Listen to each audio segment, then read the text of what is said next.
विद्यार्थी मित्रांनो नमस्कार. आपण या पुढील व्हिडिओमध्ये बाजाराचे प्रकार,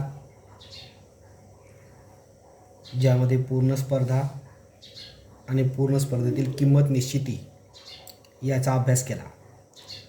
आता आपण बाजाराचे स्पर्धानुसार प्रकारामध्ये दुसरा प्रकार जो आहे अपूर्ण स्पर्धा, या अपूर्ण स्पर्धेविषयी माहिती मिळवणार आहोत.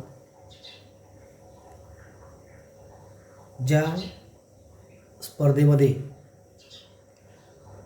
पूर्ण स्पर्धेतील काही वैशिष्ट्य दिसून येतात तर काही नाही, अशा स्पर्धेला अपूर्ण स्पर्धा असं म्हटलं जातं.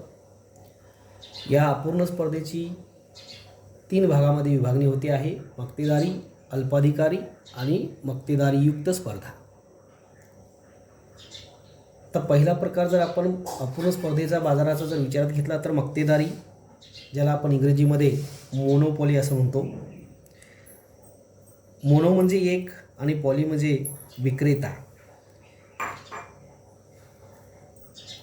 या ग्रीक शब्दापासून मोनोपॉली हा शब्द तयार झालेला आहे, ज्या शब्दाचा मराठी अर्थ मक्तेदार असं या ठिकाणी म्हटलं जातं. मक्तेदार म्हणजेच एकाधिकार किंवा एकाचीच मालकी असलेला बाजार, एकाचीच मालकी असलेली स्पर्धा. थोडक्यात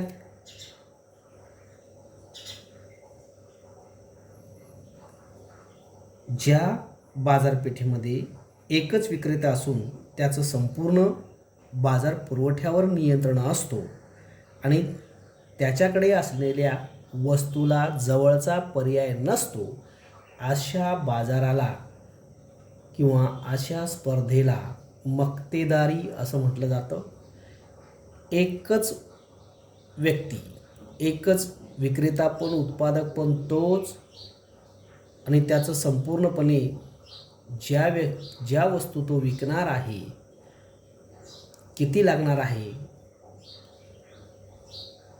कोणत्या वस्तू लागणार आहेत, म्हणजे त्याचा पुरवठा किती करायचा, याचं संपूर्णपणे त्यावर त्याचं नियंत्रण असतं.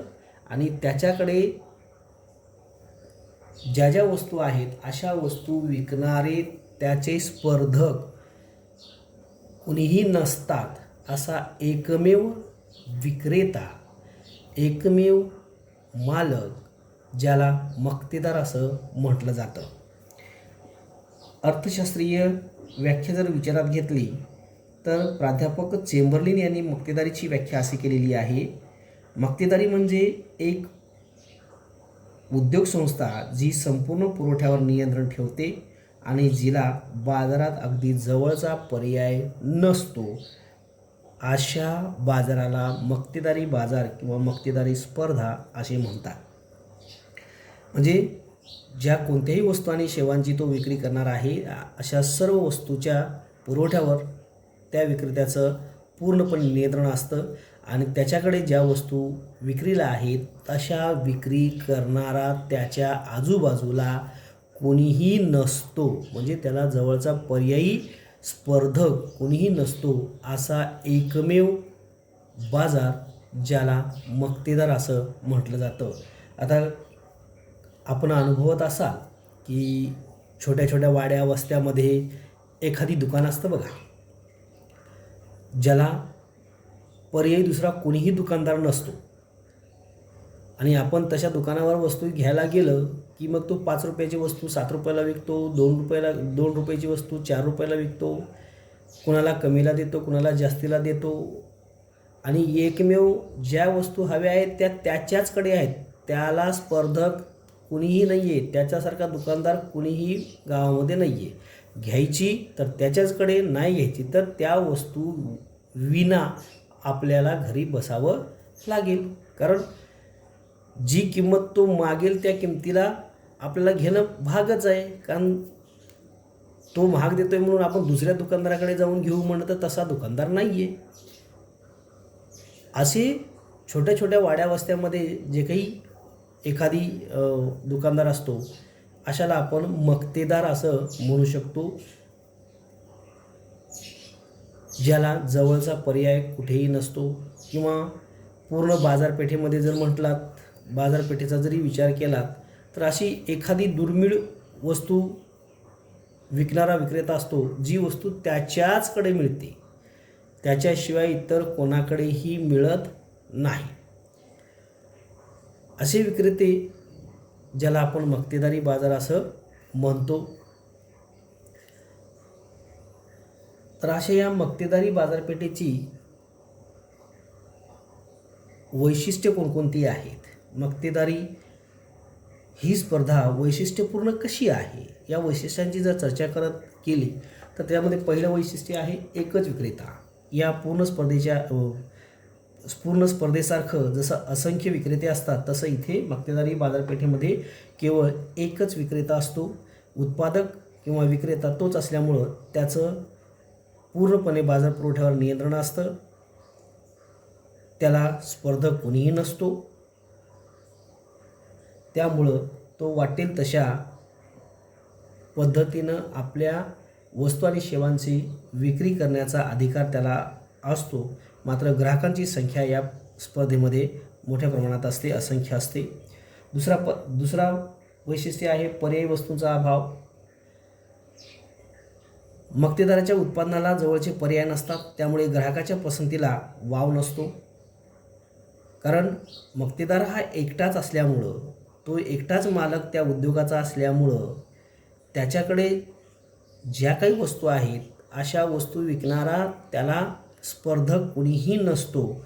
आणि त्यामुळं जे ग्राहक आहेत, जे त्याच्याकडून वस्तू घेणार आहेत, त्याला आजूबाजूला दुसरा पर्यायी नसतो कोणीही.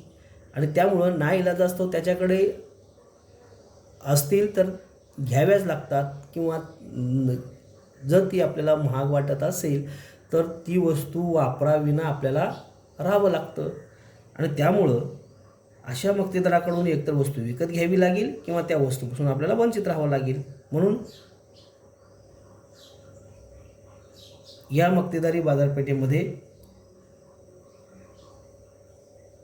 याच्याकडे नसेल तर दुसऱ्याकडे घेऊ अशी प्रवृत्ती जी आपली सर्वसाधारण ग्राहकाची असते, ती तिथे आपल्याला वागता येत नाही किंवा आपल्याला तसं वर्तन करता येत नाही. आणि म्हणून पर्यायी वस्तूंचा अभाव या मक्तेदारी बाजारपेठेमध्ये दिसून येतो. मक्तेदारी बाजारपेठेचं पुढचं वैशिष्ट्य आहे प्रवेशावर निर्बंध.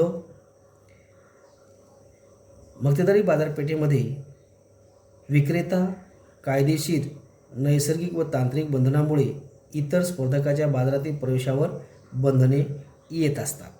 म्हणजे साधारणपणे अशा मक्तेदारी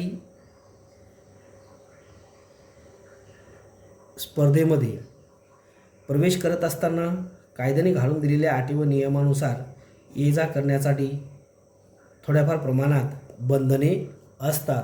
त्या अटी व कायद्याचं पालन करूनच या बाजारपेठेमध्ये प्रवेश करावा लागतो. म्हणजे विक्रेता म्हणून बाजारपेठेमध्ये येताना सुद्धा सर्व नियमाचं पालन करावं लागतं आणि तो व्यवसाय सोडत असताना सुद्धा नियमाचं पालन करूनच व्यवसाय सोडावा लागतो. म्हणून मक्तेदाराला बाजारपेठेमध्ये ये जा करण्यासाठी निर्बंध घालून दिलेले असतात. त्यानंतर पुढचं वैशिष्ट्य आहे बाजार पुरवठ्यावर नियंत्रण. मक्तेदाराचे बाजार पुरवठ्यावर पूर्ण नियंत्रण असते, कारण तो वस्तूचा एकमेव उत्पादक विक्रेता, एकमेव मालक असतो. त्याला कोणत्या वस्तूची विक्री आणि किती प्रमाणात करावी लागते याचं संपूर्ण ज्ञान असतं. आणि त्यामुळं तो ज्या वस्तू आणि सेवांची विक्री करणार आहे, त्या वस्तू आणि सेवांच्या पुरवठ्यावर त्याचं पूर्णपणे नियंत्रण असतं. त्यानंतर पुढचं वैशिष्ट्य आहे किंमतकर्ता. मक्तेदारी बाजारपेठेचं सर्वात महत्त्वाचं वैशिष्ट्य म्हणजे किंमतकर्ता होय. कारण इथे तो मक्तेदार त्या उद्योगाचा एकमेव मालक असल्यामुळं त्याच्याकडे असणाऱ्या वस्तू आणि सेवांची तो किंमत स्वतः ठरवतो.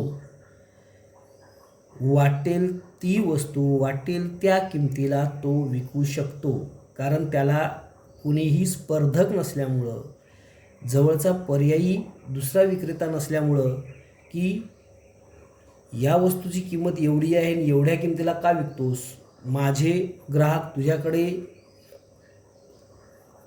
येतात, म्हणजेच कमी किंमत देत असेल, जास्त घेत असेल, असं त्याला कोणीही विरोध करणारा नसतो आणि त्यामुळं तो स्वतःच्या मनाचा मालक असल्यामुळं वाटेल त्या वस्तूची वाटेल त्या किमतीला तो वस्तूची विक्री करतो. म्हणजे हा मक्तेदार आपल्याकडे असलेल्या वस्तूच्या किमती तो स्वतः ठरवू शकतो आणि ठरवलेल्या किमतीला तो त्या वस्तूची विक्री करू शकतो. आणि म्हणून या मक्तेदारी स्पर्धेमध्ये मक्तेदाराला किंमत ठरविणारा किंमत करता असं या ठिकाणी म्हटलं जातं. तो वस्तूच्या किमती तो ठरवायचा अधिकार त्याला पूर्णपणे असतो, कारण तो त्या उद्योगाचा मालक असतो आणि त्यामुळं त्याला किंमत करता असं म्हटलं जातं. म्हणून मक्तेदार हा किंमत करता असतो, किंमत ठरविणारा असतो. त्यानंतर पुढचं वैशिष्ट्य आहे मूल्यभेद किंवा किंमतभेद. जसं आपण म्हटलं की तो मक्तेदार किंमत करता असतो, तर कोणत्याही ग्राहकाला जी कोणती वस्तू त्याला विकावायची आहे अशी वस्तू विकत असताना मक्तेदार हा मूल्यभेद करतो, किंमतभेद करतो. म्हणजे वेगवेगळ्या ग्राहकाला तो वेगवेगळ्या किमतीला वस्तूची विक्री करू शकतो, कारण त्याला कोणताही स्पर्धक नसतो आणि तो स्वतः त्या उद्योगाचा मालक असतो. त्यामुळं कोणतीही वस्तू कोणत्याही ग्राहकाला तो कोणत्याही किमतीला देण्याची पूर्णपणे त्याची मालकी असते आणि त्यामुळं तो वस्तूच्या किमतीमध्ये भेद करून, ज्याला आपण किंमतभेद म्हणू, वस्तूचं मूल्य जे आहे त्यामध्ये भेद करून ज्याला आपण मूल्यभेद म्हणतो, तर वेगवेगळ्या ग्राहकाला वेगवेगळी किंमत तो आकारू शकतो. समजा तुम्ही अनुभवत असाल, तुमच्या गावामध्ये एखादी मित्राचं दुकान असेल आणि ते गेलात, त्याचे आई बाबा असताना तुम्हाला त्या वस्तूची किंमत जी आहे ती आकारत असतील किंवा त्याच्यापेक्षा जास्त आकारत असतील आणि त्याच वेळेला तुम्ही ज्या वेळेला गेलात त्याच वेळी तुमचा मित्र त्या दुकानावर असेल, तर तो त्या आईबाबांनी जी किंमत आकारली त्या किमतीपेक्षा तो कमी आकारू शकेल, कारण तुम्ही ओळखीचे आहात. ज्या वेळेला तुमचा मित्र तिथे आहे तो तुम्हाला 5 रुपयाला वस्तू देईल आणि तुमच्याचबरोबर दुसरा कोणीतरी ग्राहक आहे त्याला तीच वस्तू 7 रुपयाला पण घेऊ शकतो तो, कारण ते स्वतः त्या उद्योगाचा मालक आहे. अशी किमतीमध्ये अदलाबदल करत असताना आपण अनुभवतो बाजारपेठेमध्ये बऱ्याच वेळेला तुम्ही पालेभाज्या असतील, मासे असतील, तर तिथे किंवा इतर कुठली दुकानं असतील, तुम्ही अनुभवत असाल की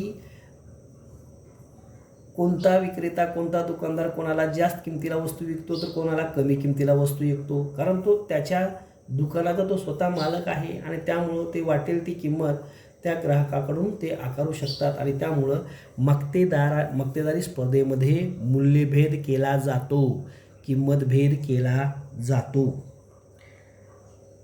शेवटचं वैशिष्ट्य आहे उद्योग संस्था. हाच उद्योग मक्तेदार हा त्याच्या उत्पादनाचा एकमेव उत्पादक व विक्रेता तो स्वतःच असतो. वस्तूची निर्मिती पण तो स्वतः करतो आणि वस्तूची विक्री पण तो करतो आणि त्यामुळं उद्योग संस्था हाच उद्योग हा त्याचा असतो. अशा पद्धतीनं या मक्तेदारी बाजारपेठेची वैशिष्ट्य आपल्याला स्पष्ट करता येतील. आता पुढची स्पर्धा आहे अल्पाधिकारी स्पर्धा. ही सुद्धा याला इंग्रजीमध्ये ऑलिगोपॉली असं म्हटलं जातं. या ऑलिगोपॉली या शब्दाची उत्पत्तीसुद्धा ग्रीक शब्दापासूनच झालेली आहे. ऑलिगो म्हणजेच अल्पसंख्य आणि पॉलिस म्हणजे विक्रेते, ज्याला अल्पाधिकार असं या ठिकाणी म्हटलं जातं. अल्पाधिकार बाजार की ज्यात काही विक्रेते एकजिनसी वस्तूचे किंवा विभेदित वस्तूंचे उत्पादन करतात, म्हणजेच ग्राहकांना हव्या असणाऱ्या एकसारख्या प्रकारच्या वस्तूची निर्मिती करतात. काही वेगवेगळ्या करतात. अशा प्रकारचा बाजार ज्याला अल्पाधिकार असं म्हटलं जातं. उदाहरणार्थ घ्या, मोबाईल आहे, सिमेंट आहे, या ज्या वस्तू आहेत ज्या एकसारख्याच आहेत, पण अशाच वस्तूची निर्मिती करणारे वेगवेगळे उत्पादक, वेगवेगळे अल्पाधिकारी यात दिसून येत असतात. या अल्पाधिकारी बाजारपेठेची वैशिष्ट्ये जर विचार घेतली तर या बाजारपेठेमध्ये काही विक्रेते असतात. अल्पाधिकारी बाजारामध्ये काही उद्योग संस्था किंवा विक्रेते असतात. बाजारपेठेवर काही संस्थांचे वर्चस्व असते. तसेच त्यांचे किमतीवर व वस्तूच्या उत्पादनावरही लक्षणीय नियंत्रण असतं. म्हणजे अल्पाधिकारी स्पर्धेमध्ये किंवा बाजारामध्ये ज्या वस्तू उपलब्ध असतात या वस्तूचे सर्वच ग्राहक असतात किंवा असंख्य विक्रेते असतात असं नाही. बोटावर मोजण्या इतक्याच स्वरूपामध्ये अशा वस्तूंची विक्री करणारे विक्रेते आपल्याला दिसून येतात. उदाहरणार्थ मोबाईल आहे, सिमेंट आहे किंवा पत्रे आहेत, सळई आहे, अशा वेगवेगळ्या वस्तूच्या निर्मिती करून विक्री करणारे विक्रेते जर विचारात घेतले, उदाहरणार्थ JSWचे सिमेंट, पत्रे, सळई, ACC सिमेंट आहे, अंबुजा सिमेंट आहे, अशा विशिष्ट सिमेंटच्या कंपन्या म्हणा, पुन्हा मोबाईलच्या कंपन्या म्हणा, हे यांची विक्रेते काही प्रमाणातच असतात, भरपूर मोठ्या प्रमाणात असतात असं नाही. त्यानंतर या स्पर्धेमध्ये परस्परावलंबन केलं जातं. प्रतिस्पर्धकाने घेतलेल्या कोणत्याही निर्णयाच्या बाबतीमध्ये विक्रेत्याला काळजीपूर्वक लक्ष द्यावं लागतं. कारण या बाजारामध्ये काही विक्रेते असल्यामुळे एखाद्या उद्योग संस्थेने वस्तूच्या किमतीमध्ये बदल केल्यास इतर उद्योग संस्थांनाही स्पर्धेत टिकून राहण्यासाठी त्यांच्याशी जुळवून घ्यावं लागतं. कारण अशा मोजक्याच वस्तूची निर्मिती करणारे हे मोजके जे उत्पादक असतात त्यांच्या वस्तूंची विक्री करत असताना त्या वस्तूच्या किमतीसुद्धा विचारात घेत असताना किमतीमध्ये वाढ आणि घट करून आपल्याकडील वस्तू जास्तीत जास्त लोक कसे खरेदी करतील याच्यासाठी काही लोक वस्तूच्या किमती कमी करतात. तर अशा वेळेला दुसऱ्या उद्योगसंस्था ज्या असतात त्याच वस्तूची निर्मिती करणाऱ्या त्यांनासुद्धा त्या किमतीचा विचार करावा लागतो. त्या उद्योगसंस्थांना त्यांना भेटावं लागतं की तुम्ही किंमत कमी करताय म्हणजे आमच्या वस्तू विकल्या जाणार नाही आहे, त्यामुळं तुम्ही एवढ्या वस्तूची किंमत अशी ठेवा, या वस्तूची किंमत एवढी ठेवा, आम्ही एवढी ठेवतो वगैरे. थोड्याफार प्रमाणात ते एकमेकांना जुळवून घेत असतात आणि त्यामुळंच या स्पर्धेमध्ये ते टिकून राहू शकतात. अन्यथा वाटेल त्या वस्तूची किंमत ते ठरवून बाजारपेठेमध्ये आपलं वर्चस्व निर्माण करू शकत नाही. एकमेकांना ते सहकार्याची भावना विचारात घेऊन आपापल्या वस्तूची किंमत परवडेल अशा पद्धतीनं ठेवण्याचा प्रयत्न करून एकमेकाशी संपर्कात राहतात, एकमेकावर ते अवलंबून राहतात असं आपल्याला म्हणता येईल. त्याचबरोबर या अल्पाधिकारी बाजारपेठेमध्ये मोठ्या प्रमाणात जाहिरातीवर खर्च केला जातो. कारण जाहिरात केल्याशिवाय लोकांना वस्तू कोणती आहे, कशी आहे याची माहिती मिळत नाही आणि जोपर्यंत लोकांना माहिती मिळत नाही वस्तूची तोपर्यंत त्या वस्तूची खरेदी करायला बाजारपेठेमध्ये हे ग्राहक येत नसतात. आणि त्यामुळं ज्या वस्तू उत्पादन उद्योगसंस्थेमध्ये हे विक्रेते किंवा उत्पादक निर्माण करतात त्या निर्माण झालेल्या वस्तूची माहिती लगेचच वेगवेगळ्या माध्यमाद्वारे, जाहिरातबाजीद्वारे लोकांपर्यंत पोहोचतात. लोकांना त्या वस्तूची माहिती मिळाली की लोक ती वस्तू कशी आहे, कोणत्या वापराची आहे, अशा विविध प्रकारे त्याची संपूर्ण माहिती मिळवतात आणि त्या वस्तू बाजारपेठेमध्ये येऊन जास्तीत जास्त खरेदी करत असतात. आणि त्यामुळं जाहिरातीवर मोठ्या प्रमाणात खर्च केला जातो आणि या जाहिरातबाजीमुळेच मोठ्या प्रमाणात वस्तू आणि सेवांची ही विक्री केली जाते. तुम्ही बघा आता TV वर वगैरे कोणत्याही चॅनलवर तुम्ही लावलात की वेगवेगळ्या वस्तूंची पुन्हा जाहिरातबाजी केली जाते. आता IPL आणि ICC वर्ल्ड कप सुरू झालेला आहे. स्टार स्पोर्ट्स 1 हिंदी चॅनल ज्यावर आहे त्याच्यावर जाहिराती ओव्हर संपल्याबरोबर लगेच जाहिरातबाजी येते आता त्याच्यावर पुन्हा येणाऱ्या जाहिराती ज्या आहेत त्या जाहिराती पाहून कंटिन्यू 2-4 तास मॅच बघणारा माणूस त्या जाहिराती बघतो आणि खरोखरच ही वस्तू अशी आहे का, चांगली आहे का, वाईट आहे का, त्याची संपूर्णपणे शहानिशा करतो, माहिती मिळवतो आणि मग ती वस्तू एका दिवशी का होईना घ्यायला जातो. म्हणजे जाहिरातीचा प्रभाव लोकांवर पडल्यामुळं लोक अनेक वस्तू आणि सेवांची खरेदी करत असतात आणि म्हणून जाहिरातबाजी मोठ्या प्रमाणात केली जाते. त्यानंतर प्रवेशावर निर्बंध असतो. कंपन्या जेव्हा पाहिजे तेव्हा सहजपणे उद्योगातून बाहेर पडू शकतात, परंतु त्याला प्रवेश करण्यासाठी मात्र ज्या नियम व अटी घालून दिलेल्या असतात, या नियम व अटीचं पालन त्यांना करावं लागतं. सरकारकडून जे काही परवाने असतात, त्यांचे वेगवेगळ्या उत्पादनाचे जे पेटंट असतात, हे पेटंट त्यांना अगोदरच नोंद करून घ्यावी लागते. त्याच्याशिवाय त्या वस्तूची विक्री करू शकत नाही. एका वस्तूच्या विक्रीचा परवाना घेतला आहे आणि भलतीच वस्तू विकतायत असं त्यांना करता येत नाही. एका वस्तूचं पेटंट सरकार दप्तरी नोंदवलेलं आहे आणि दुसऱ्याच वस्तूची विक्री त्यांना करता येत नाही. त्यामुळं जे नियम व अटी घालून दिलेले आहेत, ज्या सरकारकडून परवानगी मिळालेल्या आहेत, अशा परवानगीनेच त्यांना उद्योग हे सुरू करावे लागतात. बाहेर पडायला त्यांना कधीही पडता येतं, परंतु प्रवेश करताना मात्र कायद्याचं पालन करावं लागतं. त्याचबरोबर या अल्पाधारी बाजारपेठेमध्ये समानतेचा अभाव असतो. उद्योग संस्थाच्या आकाराच्या बाबतीमध्ये असमानता असते. काही आकाराने लहान असतात तर काही मोठे असतात. म्हणजे आपला उद्योग हा किती लहान असावा, किती मोठा असावा, त्या उद्योजकावर अवलंबून असतं. ज्या कोणत्याही वस्तूची निर्मिती करत आहेत त्यामध्ये या उद्योगाबाबत असमानता दिसून येते. त्याचबरोबर अनिश्चितता हा सुद्धा या स्पर्धेचं वैशिष्ट्य आहे. या बाजारपेठेमध्ये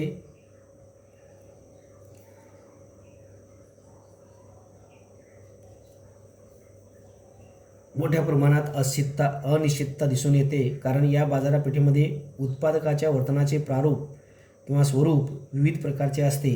प्रतिस्पर्धी उद्दिष्टांच्या बाबतीमध्ये एकमेकांशी ते हातमिळवणी करून एकमेकांना सहकार्य करू शकतात किंवा एकमेकांशी संघर्षही करू शकत असतात. त्यामुळं कधी काय घडेल, कोणता उद्योग कधी बंद पडेल किंवा कोणता उद्योग कधी रात्रीतूनच मोठा होईल हे पण सांगता येत नाही. बाजारपेठेमध्ये ग्राहकांना आपलंसं करण्यासाठी कोणत्या कंपन्या, कोणत्या उद्योग संस्था या कधी वस्तूच्या किमती कमी करून जास्तीत जास्त विक्री करून टाकतील हे पण सांगता येत नाही. त्याचबरोबर उद्योजक किंवा कंपन्यामध्ये सुद्धा कधी भांडणं सुरू होतील, कारण कोणती कंपनी एखादी वस्तूची किंमत कमी केली तर त्याचा परिणाम दुसऱ्या कंपनीच्या वस्तूची विक्री होणार नाही आहे आणि त्यामुळं त्या कंपन्या त्यांना ऑब्जेक्शन घेऊ शकतात, तुम्ही एवढ्या वस्तूची किंमत कशी काय कमी करू शकता वगैरे. मग त्यांच्यामध्ये संघर्षसुद्धा होऊ शकतात. साधं तुम्ही बघा, बाजारपेठेमध्ये आपण पेनच्या बाजारपेठेमध्ये जर फिरलो तर तिथे पालेभाज्या विक्री करणारे जे असतात ते सगळे एक संगनमताने आज या भाजीची किंमत एवढीच ठेवायची आहे, याच्यापेक्षा खाली विकायचं नाही आहे.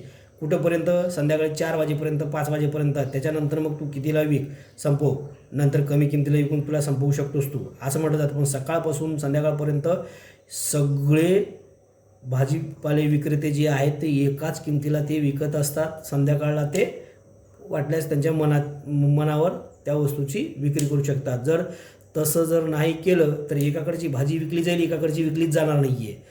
तो एक जण म्हटलं मी खाईन तर तुपाशी नाही तर उपाशी, मी जी किंमत मला मिळालेली किंमत जी हवी ती किंमत आहे ती जर मिळाली नाही तर मी विकणारच नाही आहे असा म्हणून बसला आणि एक दुसरा जो आहे वाटेल त्या किमतीला तो विकून मोकळा होतो किंवा कमी किंमत देऊन मोकळा होतो. असं असेल तर त्या दोघांचं भांडण पण होईल. म्हणजे अनिश्चित स्वरूपाचं काय घडेल सांगता येत नाही. जसं आपण हे आपल्या पातळीवर अनुभवतो तसं या मोठमोठ्या वस्तू आणि सेवांची विक्री करणाऱ्या उद्योग संस्था किंवा कंपन्या ज्या आहेत यांच्या बाबतीमध्ये सुद्धा हे अनुभवू शकतो किंवा असं होऊ शकतं असं म्हणता येईल. आता हा व्हिडिओ थोडासा मोठा होत चाललेला आहे. आपण मक्तेदारीयुक्त जी स्पर्धा आहे या मक्तेदारीयुक्त स्पर्धेचं आपण दुसरा एक छोटासा व्हिडिओ बनवूया.